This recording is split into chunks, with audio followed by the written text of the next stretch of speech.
Today we're going to begin the first of two lectures on the musculoskeletal system.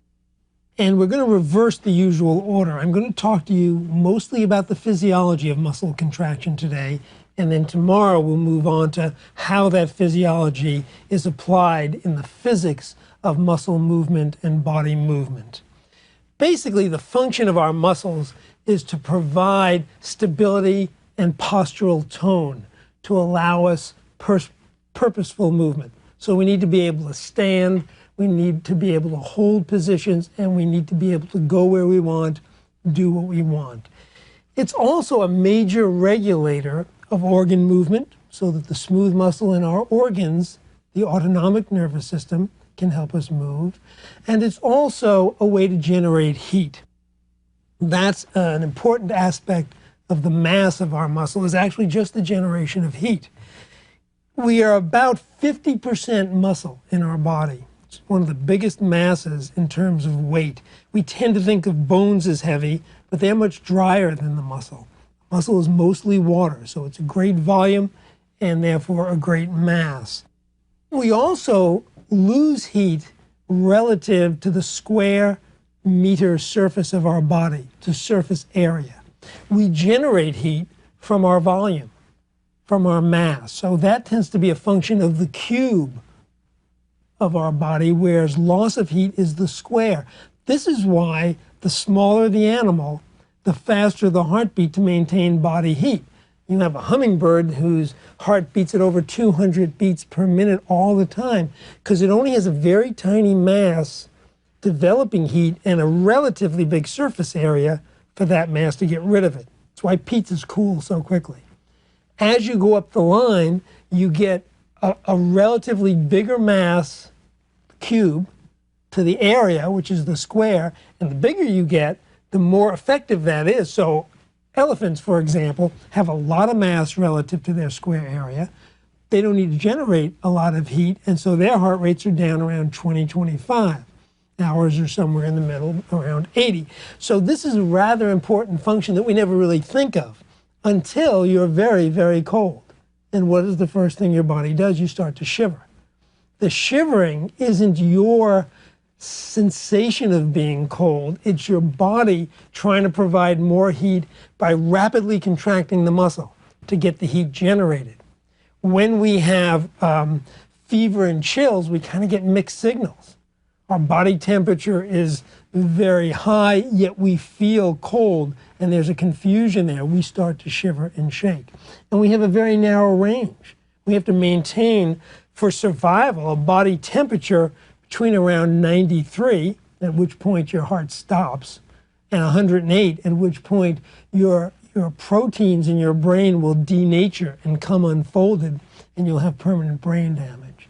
So the muscle mass of our body is extremely important in this regard.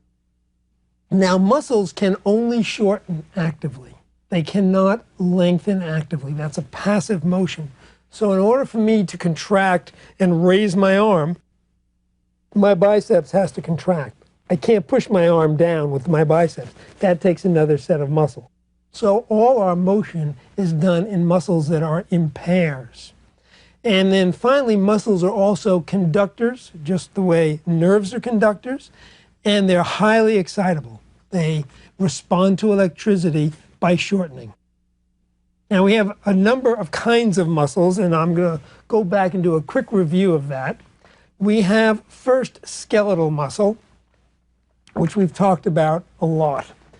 And the skeletal muscle looks like this. Here is the neuromuscular junction we've talked about.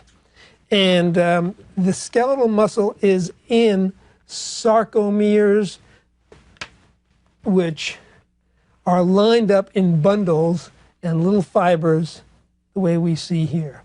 Here's the nerve sheath ending on the muscle bundle, and this particular nerve is going to excite this particular muscle fiber. Now, the muscles of the skeletal side are very similar to the muscle on the cardiac side of our body. They look alike, they have different characteristics. Let's look at the skeletal muscles first. Most of our skeletal muscles are voluntarily. They function because of a conscious or volitional control. We don't think about it, but everything we do is and can be controlled from our brain voluntarily.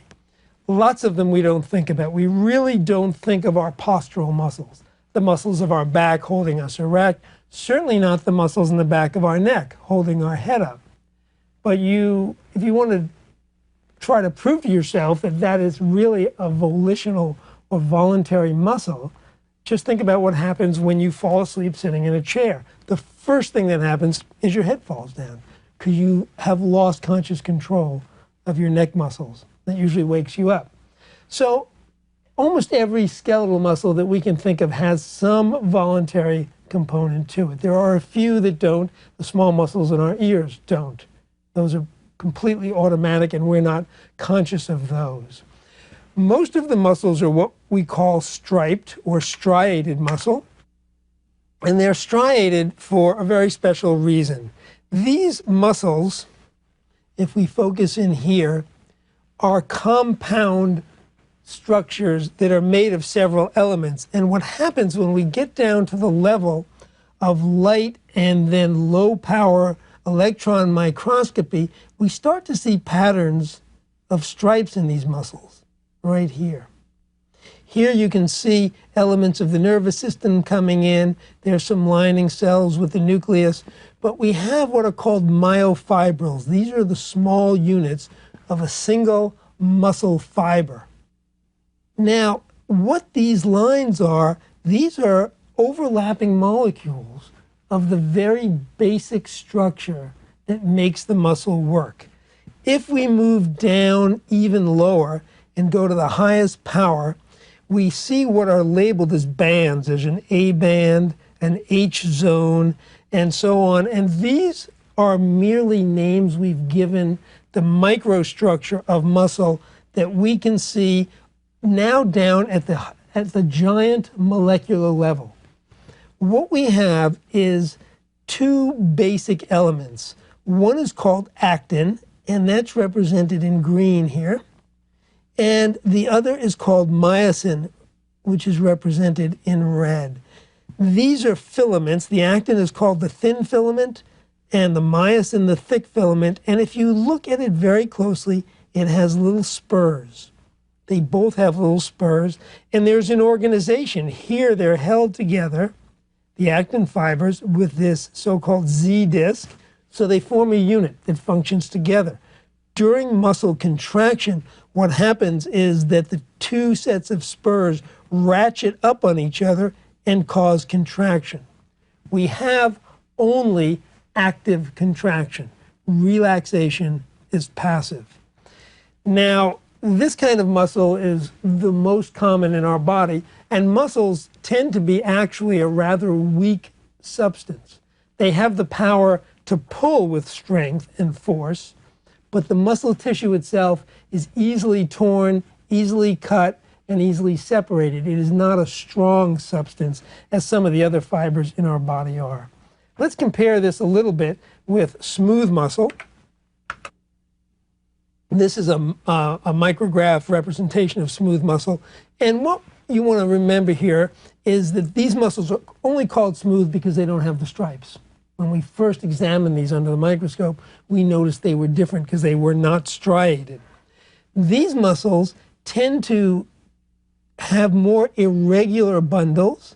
They tend to be very long and slender, and they may be innervated by either a single nerve that goes down to perhaps one bundle, and this bundle will contract as a unit, or you can have a multi-unit distribution which scatters to more fibers. And it depends exactly on what you want that fiber to do. How selective it's going to be is how many fibers you're going to have of nervous system attaching to it.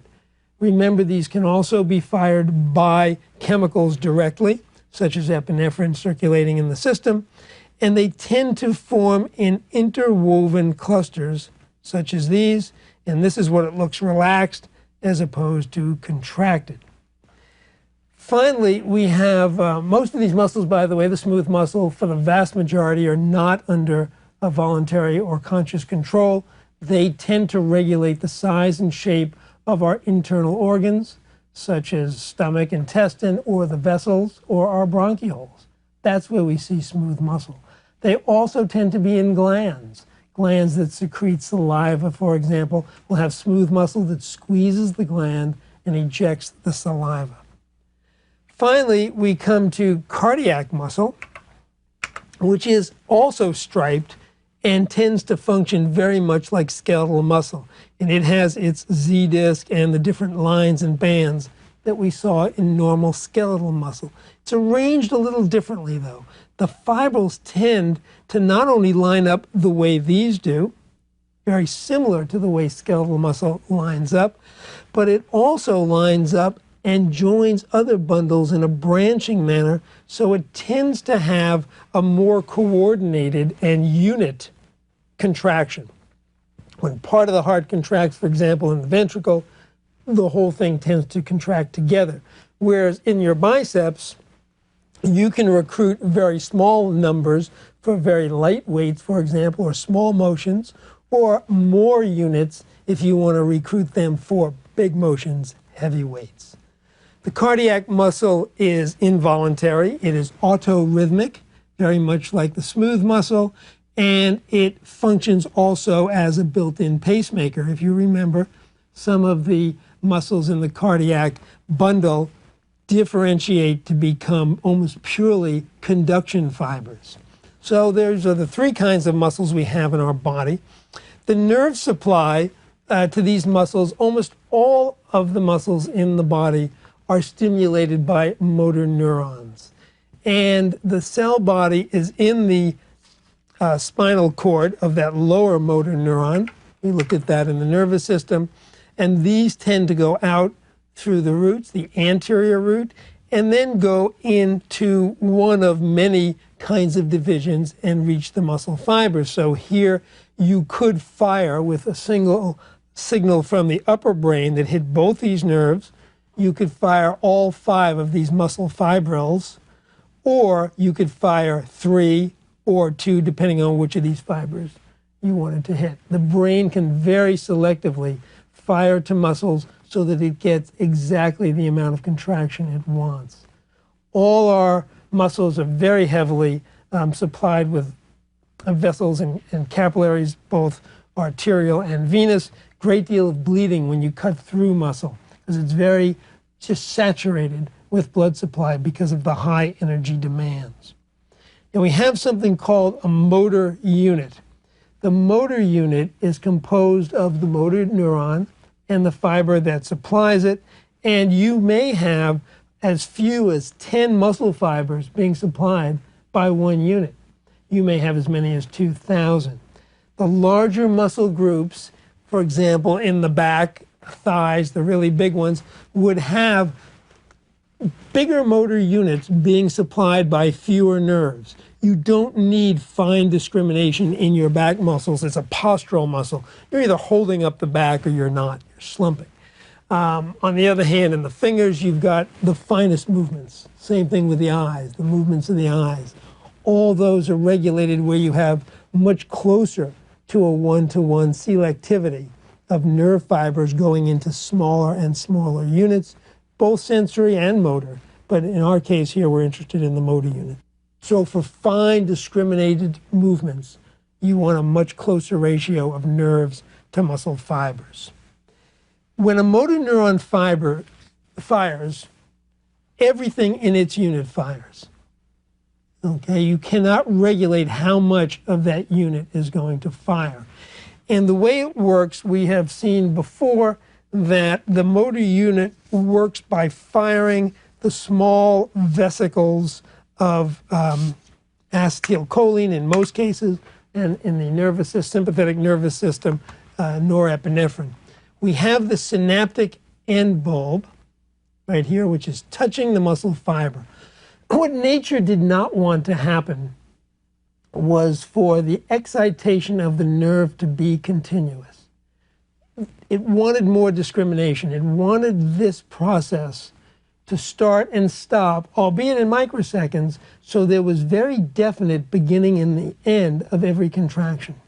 Sometimes we don't see that subjectively. If we get a cramp in our foot, the whole foot will curl down, the muscles in spasm, but that's really thousands of impulse turning on and off, moving the whole unit the way we feel it, but actually all those muscles are firing separately. What happens is acetylcholine is carried in these little vesicles, literally little packages that are at the end of the synaptic bulb. The nerve impulse comes down here and releases them into a space. If you look carefully, there's a cleft between the end bulb of the synapse and the motor end plate. This motor end plate is a particular part of the motor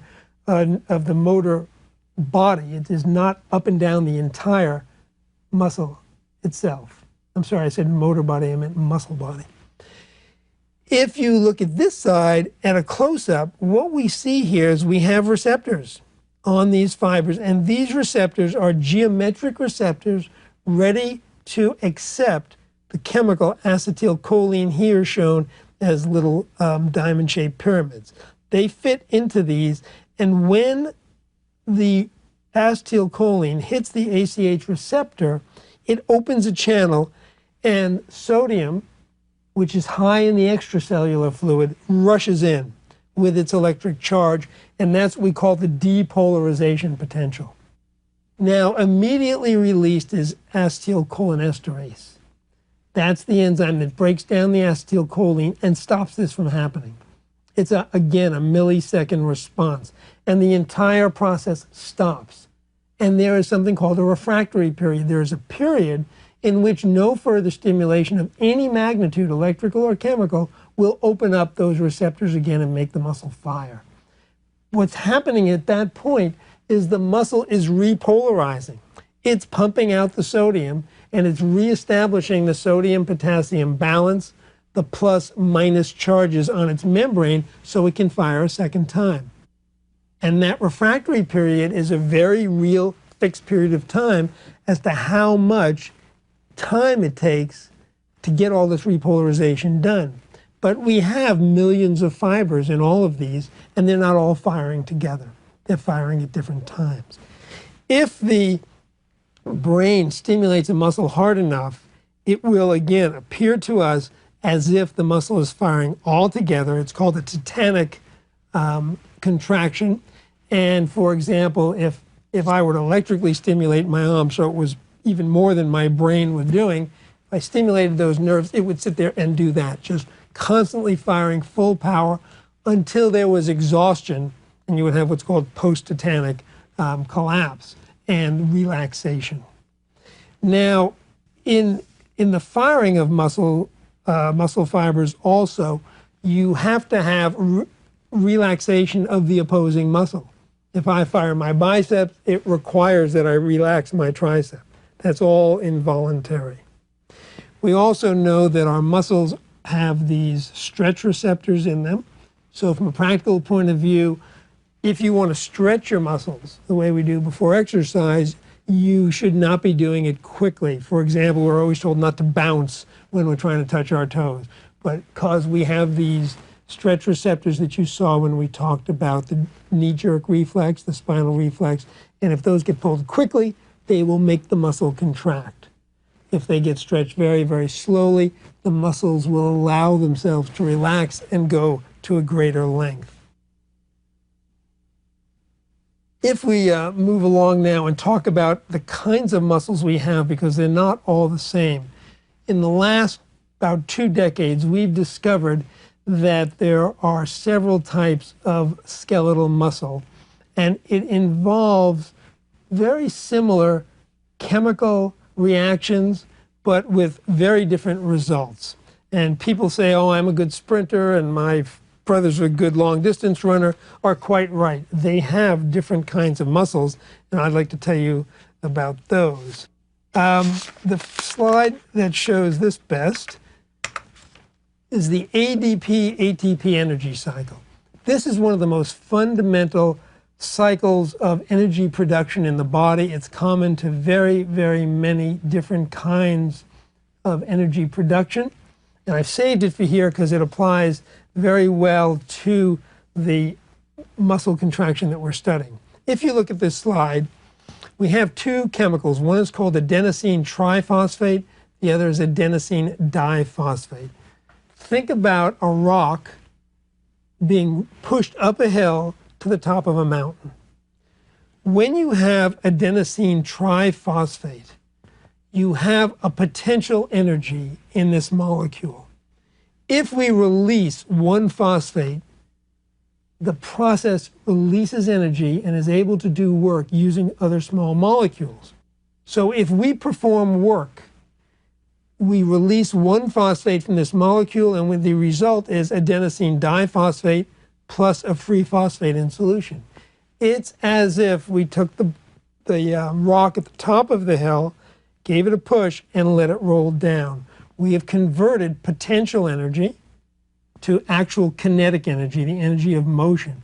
When it reaches the bottom of the hill, it has expended all its energy. We do the same thing here, only in this case, we have a chemical energy that is potential. The release of the phosphate releases energy into its environment, and work can be done. Now, work in physics and in chemistry is defined very specifically. Energy is the ability to perform work. Work is moving any object any distance in physics. Theoretically, if I take this pencil and I put it over there, I've done more work than if I stood against the wall and pushed with all my might for an hour. Because when I haven't moved the wall, I haven't done any work. Now, that's theoretical, because I've probably done work inside moving my muscles, but I think you'll get the idea that we have to do work with this energy. Then when we get to this state, which is at the bottom of the hill, we've got to get the rock back up to the top of the hill so we can do it again without using other resources and discarding this. So we reuse the ADP, and we use energy to attach the phosphate. We get this energy from the burning of glucose and other energy stores. These are the fires that give us the energy, the heat. So this cycle from ADP to ATP is continuously going on in many of our body's cells. It's the prime source of our getting work done, moving molecules, attaching them, unattaching them, and so forth. And muscle is one of the great users of the ADP-ATP cycle. Now, what are the different kinds of muscles and how do they work? The first type we discovered were the type 1 fibers. This is all skeletal muscle. When you look at the muscle, you can't tell them apart. These are physiologic differences. We call these slow oxidative fibers. These are also called out in the world of athletics slow twitch fibers. They tend to be very fatigue resistant. They work slowly, they move slowly, they're strong, and they are resistant to fatigue. They tend to generate the ATP for the restoration of their energy aerobically, meaning oxygen is used in the process. This is very efficient when you use oxygen to burn your fire and to get energy. So the ATP that we see in that cycle is split off very slowly. The muscles contract slowly and they regenerate slowly, but they can go for a long period of time. These muscles are generally our postural muscles, the neck, the back, and the ones that are used for small range of motion, not very rapid changes, and long periods of time. The same muscles I told you were in the back of your neck to hold your head up until you fall asleep. Those are the type 1. They are the slow twitch oxidative fibers. We have two types of type 2 fibers. Type 2 fibers are type 2A and type 2B. These fibers are fast twitch fibers. And these fibers the A fibers are somewhat fatigue resistant. They're kind of like the type 1 fibers, so they tend to be able to go on for a long time. They also generate ATP aerobically. They split it rapidly, and the fibers contract rapidly. So they're very similar to type 1, except they're faster. And they're less fatigue resistant than the type 1s that we talked about. So they're kind of in the middle. These are the sprinter's muscles.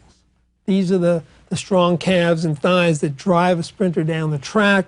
They're very, very fast, and that sprinter can probably go for some distance.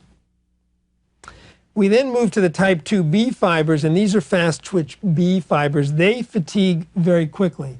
They are glycolytic fibers that use glycogen to break down and get sugar quickly. They generate the ATP anaerobically. This is not an oxygen-dependent cycle, so they're borrowing some energy for later repayment when we can get oxygen into the system and rebuild the energy cycle. These are usually the big muscles of the arms.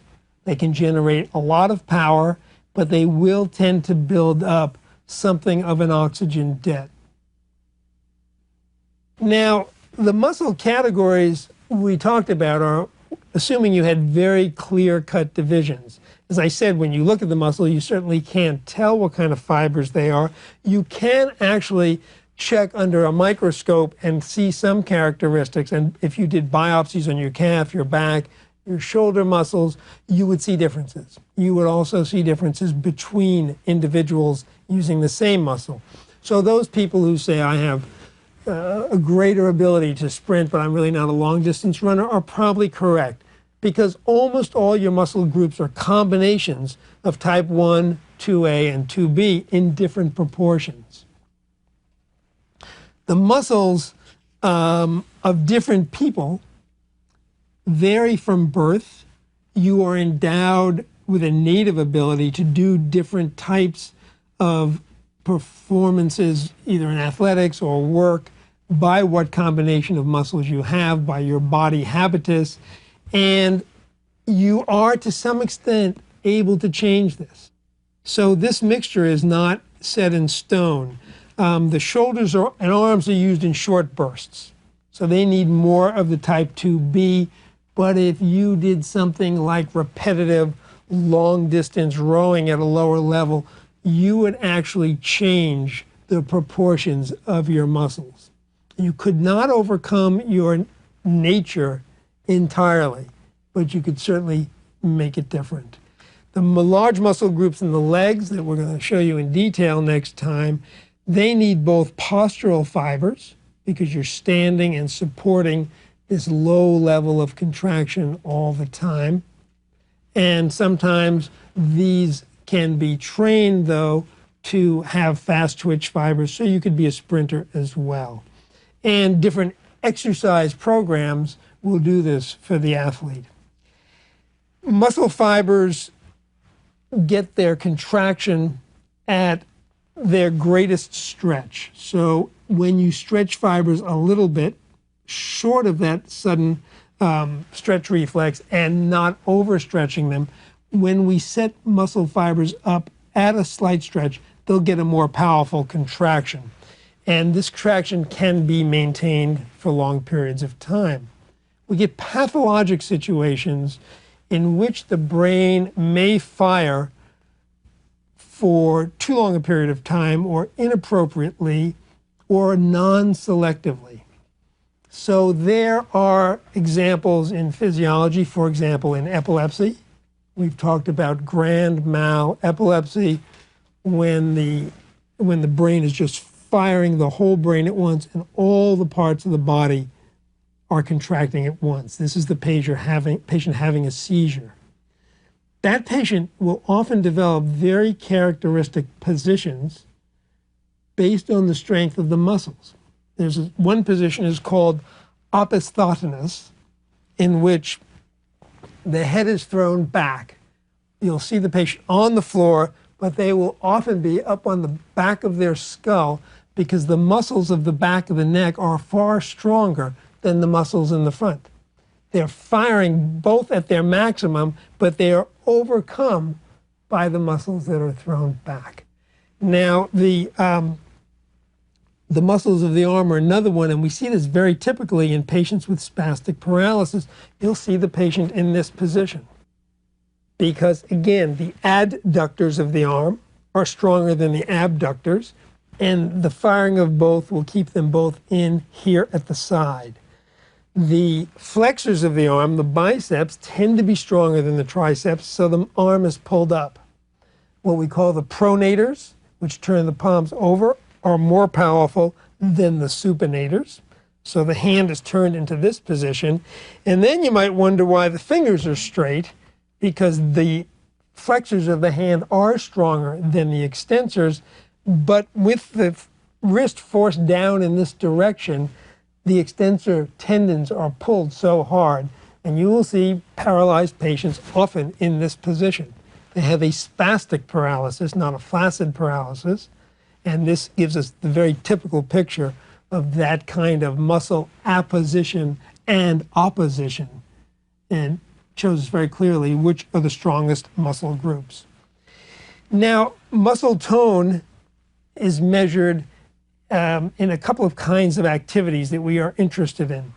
We have what's called isotonic and isometric contractions. There's been a lot of interest in what will build muscle bulk better. Isotonic contraction means the same tone, the same tension. So if I take my arm and put here a 50-pound weight and I pull it through this range of motion, the force against the end of my hand the entire time is 50 pounds. So that's iso, meaning the same tonic. The weight, the tone, the force that my muscles are exerting is not changing through the entire range of motion, up or down. Isotonic contraction. Isometric contraction means that the length, metric means measure, the length of my muscle will stay the same. Now, if I reach under the table and press up with all my might, starting from a slow pressure to higher pressure, I actually have no idea how much force I'm exerting by this muscle. I can start very lightly with a few pounds and go and go and go until I really break out into a sweat and squeeze as hard as I can for as long as I want. My muscle hasn't changed its length at all. The amount of tone is changing all the time. So I am varying the tone, but I'm keeping it isometric. If I were to have a strain gauge, a very sensitive gauge that didn't lengthen, where I could pull up and measure how much I was exerting, I could know on a dial exactly how much pressure I'm putting on those muscles. But again, that'd still be isometric, because I'm not changing the length. The question is, which of these will build muscles more? Many, many years ago, we all read comic books that had Charles Atlas ads in them, and Charles Atlas had this program of isometric exercises, and you would buy this book so the bullies wouldn't kick sand in your face anymore. What his whole program was a series of isometric exercises that required no equipment. So you would go muscle against muscle. I would have my two hands together, press up with my right hand, not have any movement, but have an isometric contraction of this bicep. This hand would have an isometric contraction of my tricep. And I could generate huge amounts of pressure if I were willing to push hard enough without any equipment there and without any change in the length of either muscle. Could then reverse that, turn it over, and he developed this series of exercises that would build muscle without equipment, could be done anywhere. And he was on to something at the time. He understood that there was something very important about this type of exercise in building muscle. It built a great deal of strength. It didn't necessarily build bulk, but it built a lot of strength. There was another factor that we haven't realized until recently, and that was something called concentric and eccentric exercises. When I perform an exercise in which the angle between the two limbs decreases, we call this concentric. Now, this angle is shortening my muscle, and it is bringing the angle tighter in, And then when I go down, I have an eccentric motion. I am increasing this angle and lengthening this muscle, although my muscle is still contracted. So we now call this positive and negative repetitions, but if I'm curling a barbell, this is my concentric or positive part of the repetition. And as I go down, if I don't let it go down quickly and slow it down, I'm still holding that same weight. This is an isotonic contraction because the weight is the same in my hand. My muscle length is changing. But as I go down, I'm still holding that isotonic weight, all the way down to the bottom of my repetition. For some reason, we don't understand the eccentric or negative repetition is more damaging to muscle than the positive. And what the weightlifter is trying to do is to damage muscle during this exercise to a certain extent. This is why weightlifters usually don't lift weights to the same muscle every day. They'll usually go every other day. The reason is they're trying to damage the muscle a little bit, both up and down, and create injury that can then be repaired.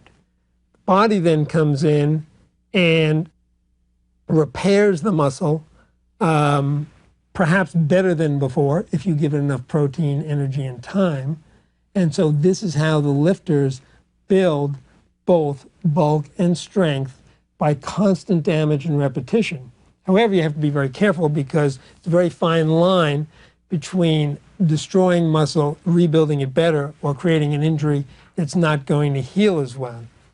We also have the difference between regular, repeated, low-level activity, which is aerobic activity, such as jogging or swimming, in which an oxygen-rich blood is able to perform the energy under what's called aerobic conditions. We can keep up with our oxygen consumption. People who are involved in these activities can generally regulate the rate at which they wish to exercise by what we call a conversational jog. They will keep that rate at such a level that they can talk comfortably without getting out of breath while they're performing that activity. That's actually a very good measure of aerobic exercise. The anaerobic exercise, such as weightlifting or sprinting or stop-and-go activities, basically builds up muscle protein very well. It builds up mass very well, but it also has the problem of being more damaging to muscle and making you more susceptible to injury.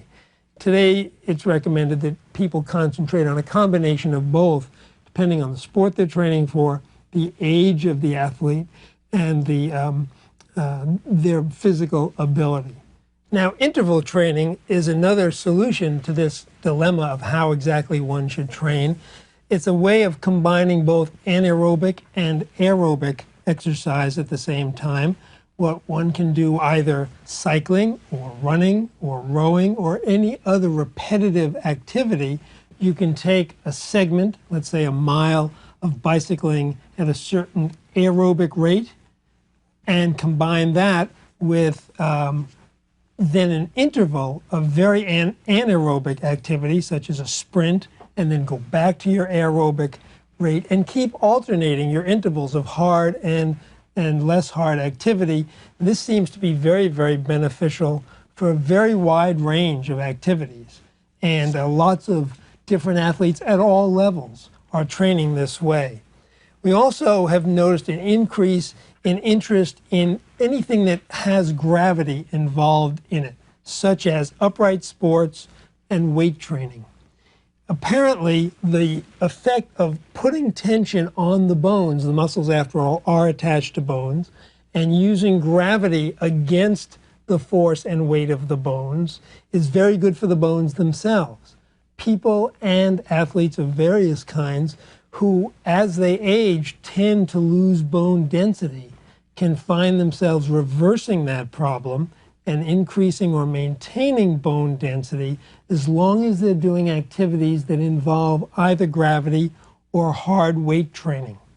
So people lifting weights, using exercise machines, being in an erect posture, so that playing tennis, squash, basketball, all of these force the body to work against gravity, and the pulling of the tendons on the muscles, on the bones themselves, exerts an effect that causes the bones to maintain calcification and density. The opposite of that would be swimming. In swimming, you're in a zero gravity situation. The body is being held afloat, and the only muscles getting exercised, although there are many, are those that don't have much to do with fighting the forces of gravity. Swimming is an excellent aerobic and anaerobic sport. It's very good conditioning for the heart and lungs, but it does almost nothing for the bones.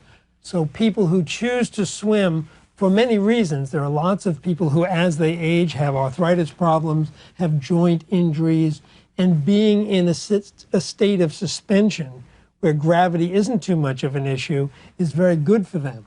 And while I wouldn't recommend that they give up swimming, because that is a very good form of exercise for the cardiovascular system as well as specific muscles, it is something you really should combine with another type of exercise, for example, weight training, so that you can get the benefits to the bones. So there's been a great popularity in weight training, and for other reasons. Muscle at rest, sitting even at your desk, just burns more calories per minute than does fat. Fat is not a very metabolically active tissue where muscle is. So even if you're doing nothing but lying still, you will burn more calories if you have a higher proportion and bulk of muscle mass than you do if you have more fat. So people who have taken the time to do bodybuilding and training find it easier to keep their weight under control than people who are fatter and have a higher proportion of fat. It's a positive cycle that allows you to stay more fit if you keep your muscle built up, and that's another reason weight training has become so popular. And finally, one of the areas of interest that has become very important lately is physical fitness in the very elderly. It has always been assumed that as one gets into the later decades of life, you lose the ability to gain strength and to gain muscle mass and performance. So that patients in their 70s, 80s, 90s, and even 100 were thought to be on this downward slide of physical fitness. Patients were bedridden, they fell a lot, they became more sedentary. A group of investigators went into nursing homes and started training these elderly people. And what they found was fascinating. It's very easy to find out exactly how much progress you're making. You can measure muscle mass easily. You can also determine total body fat versus muscle mass easily. And most simple of all is you can tell that a patient who could do 6 repetitions of X amount of weight can now do 12, has doubled their performance, at least for that muscle group. So they took very elderly patients, some as old as 100, and started them pumping iron in the nursing homes.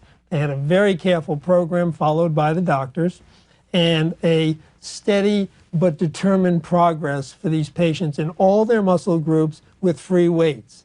And what they found was that it was all a myth. You can build new muscle in the elderly patients, you can build mass, and you can build strength. And it's valuable to do that. They found that the patients who were bedridden were very often no longer bedridden. Patients who were walking around with walkers and canes got rid of their walkers and canes, and patients who were falling down all the time stopped falling down. They regained balance, they regained excellent postural tone, and their whole quality of life had improved. So this has become a whole new area of weight and strength training, has gotten rid of one of the real destructive myths of conditioning, and improve the life of a lot of people now in a world where we're having an enormous number of people living to those older ages. That's all for the physiology of muscle. Next time we'll take a little look at the physics of muscle movement and then a description of the muscles in the body.